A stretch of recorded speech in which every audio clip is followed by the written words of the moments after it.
Hello everyone, I am Bhavna and you are watching Bhavna education diary. तो इस video में हम इम्पॉर्टेंट रिसेंट लैंडमार्क जजमेंट की बात करेंगे। ये जजमेंट सुप्रीम कोर्ट से रिलेटेड हैं। सुप्रीम कोर्ट ने इन्हें जो है वो दिया है और इसके साथ ही ये इम्पॉर्टेंट जजमेंट का पार्ट 2 है। अगर आपने पार्ट 1 नहीं देखा है तो उसे ऊपर आई बटन और आप डिस्क्रिप्शन में दिए हुए लिंक से भी देख सकते हैं। तो स्टार्ट करते हैं इस वीडियो को।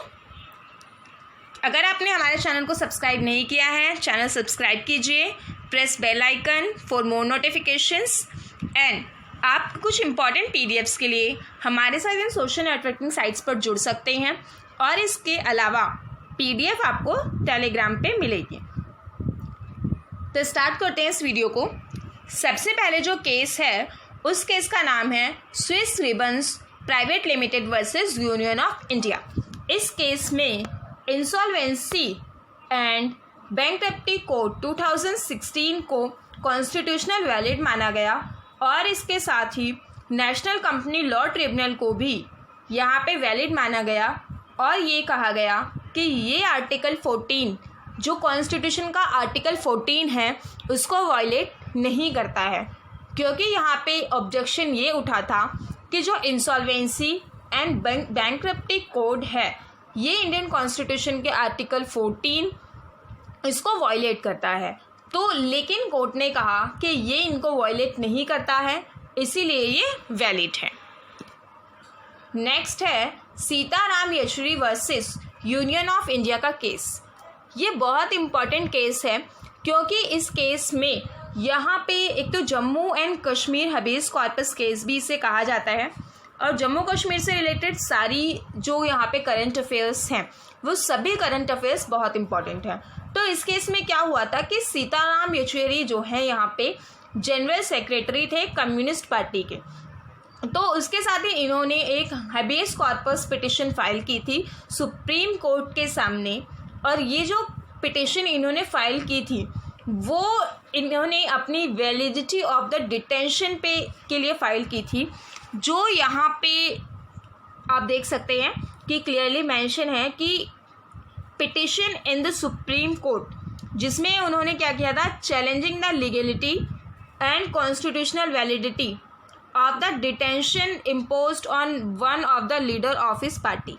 तो यहाँ पे जो उनके पार्टी का एक लीडर था उनके ऊपर डिटेंशन इम्पोज्ड हुए थे और उस डिटेंशन को लेकर उनकी कॉन्स्टिट्यूशनल वैलिडिटी के लिए इन्होंने क्या किया था, उसको चैलेंज किया था। तो यहाँ पे अगर हम देखेंगे कि उनका नाम था of the leader of his party Mohammad Yusuf, और मोहम्मद यूसुफ इनका नाम है। और इसके साथ ही यहाँ पे हम देखेंगे कि ये किस टाइम हुआ था कि जब वर्चुअल लॉकडाउन इम्पोज था स्टेट में जम्मू कश्मीर के, और ये वर्चुअल लॉकडाउन किससे लगाया गया था यहाँ पे, after the central government passed an act taking away the special status that was granted to the state. तो यहाँ पे ये सारा सीन जो है ये कब हुआ था कि जब एब्रोगेशन ऑफ आर्टिकल 370 हुआ था, जम्मू कश्मीर को जो स्पेशल स्टेटस दी गई थी उससे वो हटा ली थी। तो सुप्रीम कोर्ट ने इस पिटिशन को अलाउ किया और इसके साथ ही यहाँ पे उनके विजिट को पे जो प्रोहिबिशन लगाया गया था उस विजिट को भी अलाउड किया और यहाँ पे कुछ रिस्ट्रिक्शंस फिर भी रखे गए। Restrictions were imposed on his meet and यहाँ पे पिटिशनर की पिटिशन को अलाउ करते हुए, और इसके साथ ही इन्होंने यहाँ पे किस चीज़ को अलाउ नहीं किया, he was not allowed to carry out any other political activities during that tenure. और उनके इस टेन्योर में उनकी काफ़ी जो एक्टिविटीज़ थी, पॉलिटिकल एक्टिविटीज़, उनको अलाउड नहीं किया गया। इसके साथ ही हम नेक्स्ट केस देखते हैं Mukesh Kumar versus the state of Uttarakhand का केस। तो यहाँ पे ये जो पूरा केस है ये बहुत इंपॉर्टेंट एक आर्टिकल पे बेस्ड है, टॉपिक पे, जो रिजर्वेशन इन प्रमोशन की बात करता है। तो जस्टिस यहाँ पे नागेश्वर राव इन्होंने ये बोला कि रिजर्वेशन इन प्रमोशन जो है ये क्या है, एक फंडामेंटल राइट नहीं है और इसके साथ ही यहाँ पे हम स्टेट को कंपेल नहीं कर सकते कि वो अपॉइंटमेंट्स में जो है वो रिजर्वेशन दे, और इसके साथ ही हम इस चीज़ के लिए भी उन्हें नहीं कर सकते फोर्स कि वो जो है पब्लिक पोस्ट में रिजर्वेशन दें। तो ये पॉइंट इम्पॉर्टेंट है। ये जो बात कही है जस्टिस नागेश्वर ने कही है, नागेश्वर राव। तो आपको जजेस के नाम भी याद करने ज़रूरी हो जाते हैं, क्योंकि वो पूछ सकते हैं सिर्फ जजेस के नाम की।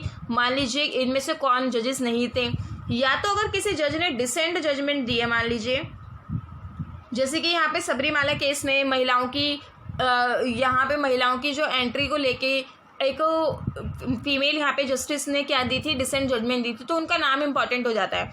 तो इसके साथ ही अब हम देखते हैं कि रिजर्वेशन इन प्रमोशन से रिलेटेड जो एक आर्टिकल है, आर्टिकल 16 क्लॉज 4, आर्टिकल 16 क्लॉज 4 जो इंडियन कॉन्स्टिट्यूशन का है, वो स्टेट की गवर्नमेंट को एक डिस्क्रिशनरी पावर देता है कि वो लोगों को रिजर्वेशन प्रोवाइड करे जो यहाँ पे पूरी तरीके से खुद को क्या कर पा रहे हैं, खुद को रिप्रेजेंट नहीं कर पा रहे हैं, अपॉइंटमेंट्स में रिप्रेजेंट नहीं कर पा रहे हैं।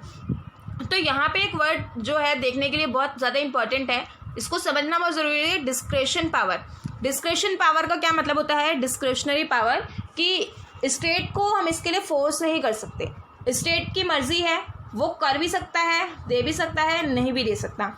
इसके साथ अगर हम देखते हैं, अगर शैल लिखा होता कि जैसे शैल और मे में हम डिफरेंस देखते हैं, शैल है तो मतलब वो उसकी मैंडेटरी पावर है कि उसे करना ही है, और इसके साथ अगर हम मे लगा है, मे या डिस्क्रिशनरी, तो ये शैल में नहीं आएगा, ये उनकी इच्छा के ऊपर डिपेंड करता है, फैक्ट सर्कमस्टांसिस पे है।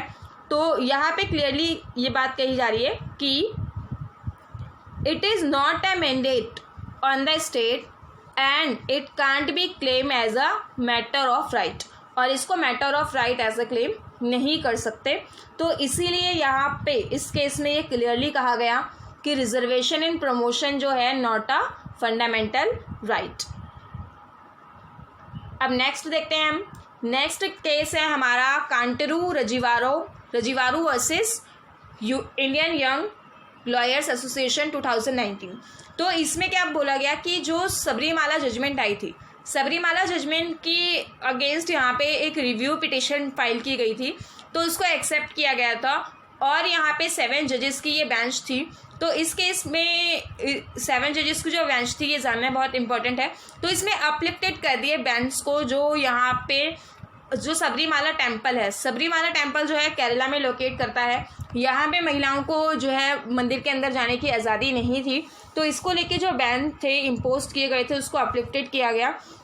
इसके साथ ही इसे ये माना गया कि अगर आप महिलाओं को यहाँ जाने नहीं दे रहे हो, जो कि उनका अधिकार है, तो ये अनकॉन्स्टिट्यूशनल है और वॉयलेटिव है। अब ये वॉयलेशन कौन से आर्टिकल का करता है, तो ये आर्टिकल 25 ऑफ इंडियन कॉन्स्टिट्यूशन को वॉयलेट करता है।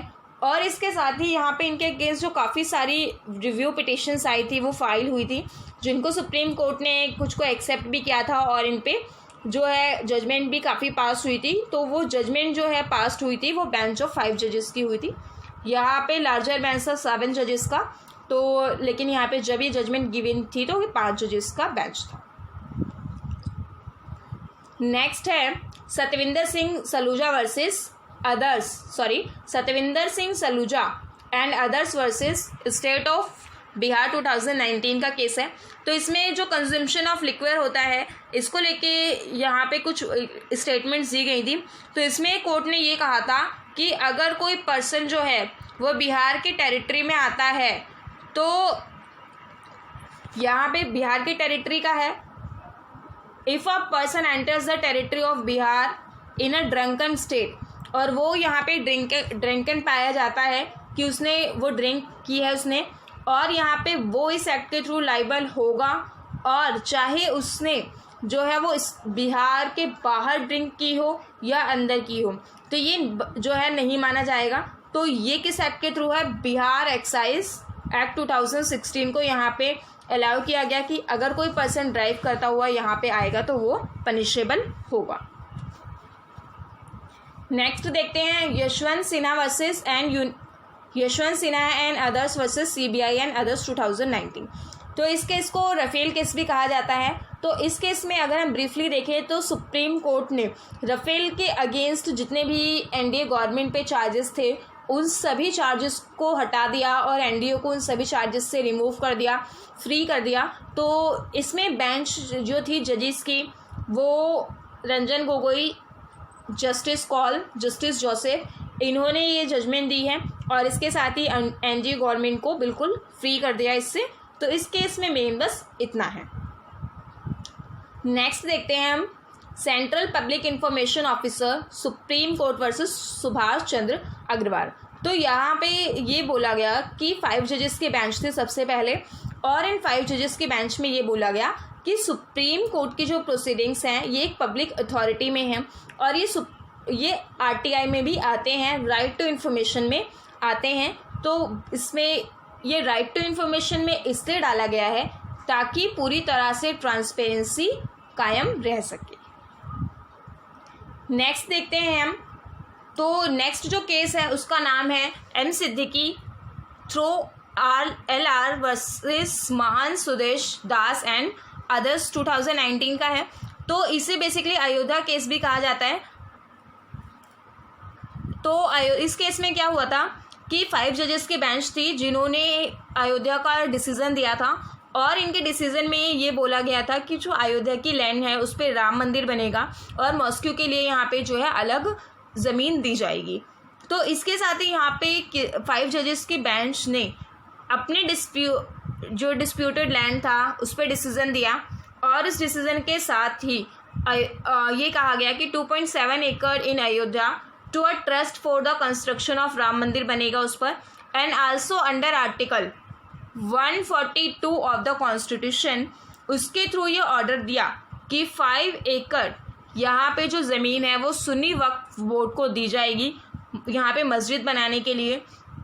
और इसके साथ ही the act of placing idols beneath the central dome of the mosque in 1949 was declared to be an act of discretion, act of religious impurity। तो यहाँ पे जो आइडियल को प्लेस किया गया था मस्जिद तोड़ के, इसको भी ये बोला गया कि रिलीजियस इम्प्योरिटी थी, लेकिन इसके साथ यहाँ पे जो है ये पूरी तरह से इस डिसीज़न का सबने सम्मान किया और कुछ भी हो चाहे हमें अपने देश में इंटीग्रिटी को बनाए रखना है। तो नेक्स्ट जो केस है वो है Indibility Creative Private Limited and others versus government of West Bengal and others.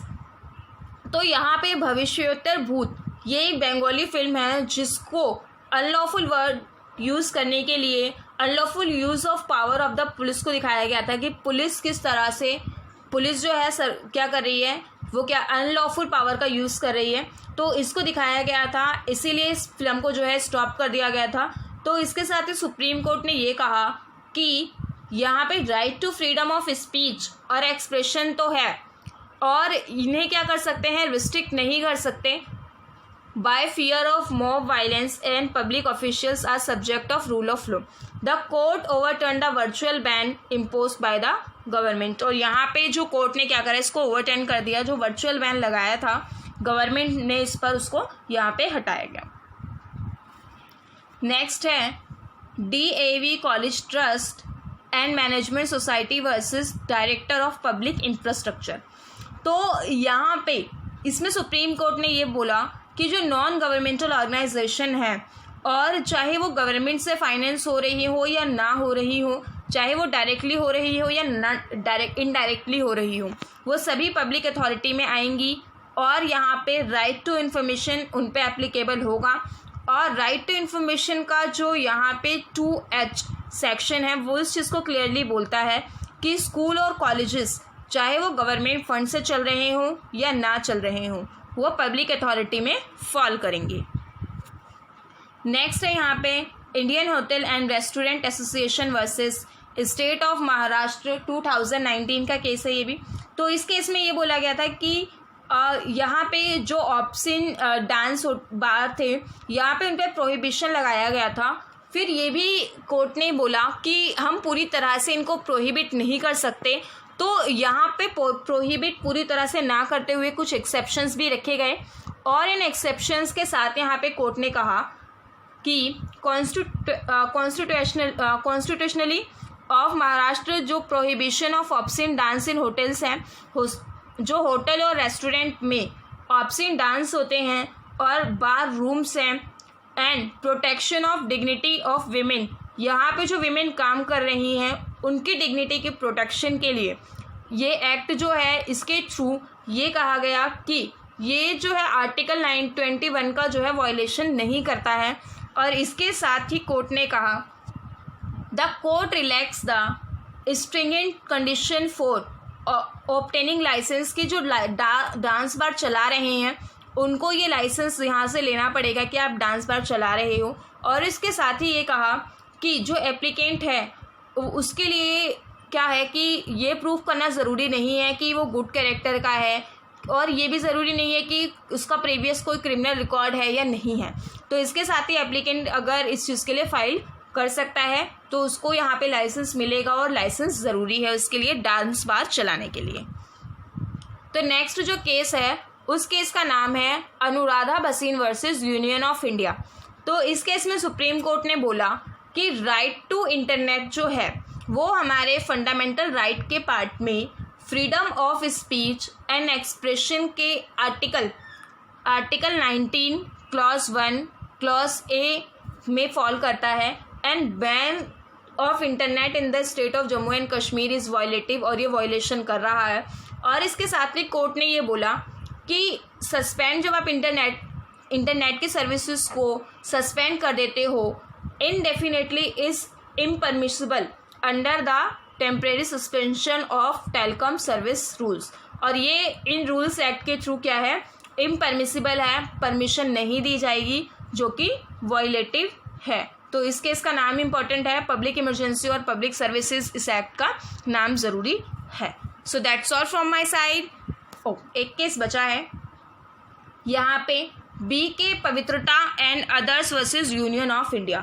तो B K Pavitra versus Union of India वाले केस में ये कहा गया कि Supreme Court in this judgment कि इसमें बेसिकली कॉन्स्टिट्यूशनल वैलिडिटी की बात की गई, और जो कर्नाटक में जो सीनियर यहाँ पे थे Karnataka extension of consequential seniority to government servants, जो गवर्नमेंट सर्वेंट का द रिजर्वेशन एक्ट 2018 के अकॉर्डिंग प्रमोशन किया गया था उसको वैलिड ठहराया गया।